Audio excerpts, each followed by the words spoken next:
So let's move to the next element that we're going to look at, right? We've worked from the start up to the on-plane rotation, down to the lower spine, hips, pelvis, support right there. But your hips and pelvis, they're not connected to anything too, right?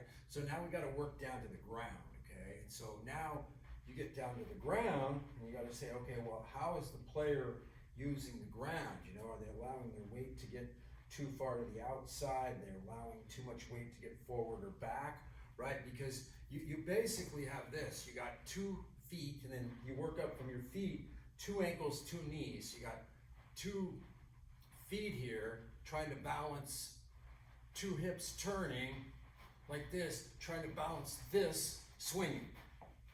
And again, you got to load it into position for 0.9, right?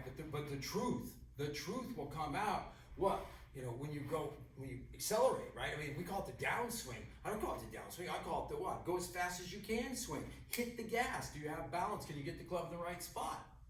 Right? You know, so it's not the downswing, the forward swing. It makes it sound like it's real, you know, hey, we're just going to come down and forward. No, we're not. We're going to come down and forward with speed.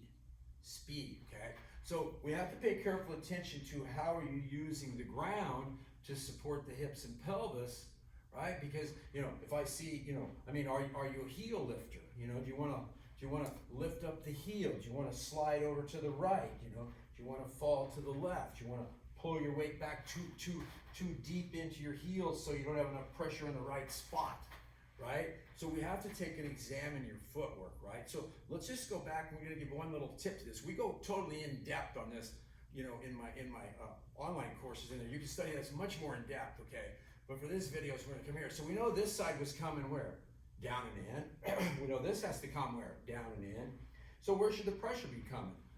You said it, down and in. Boom. Okay. So you see this hand right here, if I put the club up here, watch where my hand, watch my front hand, my left hand here, as I come in here, right? You see how it comes down and in?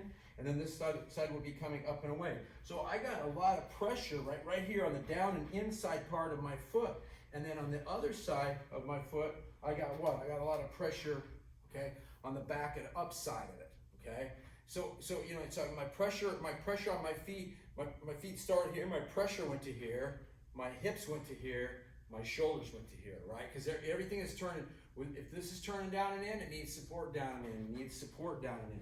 This side's turning up and away, it needs support up and away, up and away, up and away. And when I apply the gas, then I have to what? I gotta switch it. Now I gotta start this side that was up and away, coming down and in. This side that was down and in needs to be coming up and away. Oh my gosh, I'm just rotating. Yes, you're rotating with 2 independent sides, right? See, this is what stinks is, you know, my left side's totally independent of my right side, but when I put them on that club, they become married, right? So whatever I do in the front, I got to do in the back. Whatever I do in the back, I got to do the opposite in the front, right?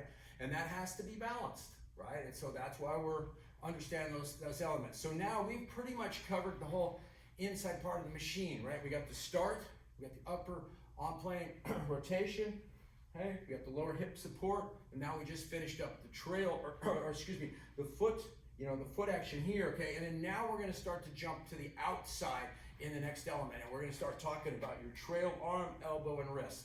I'll see you at the next video.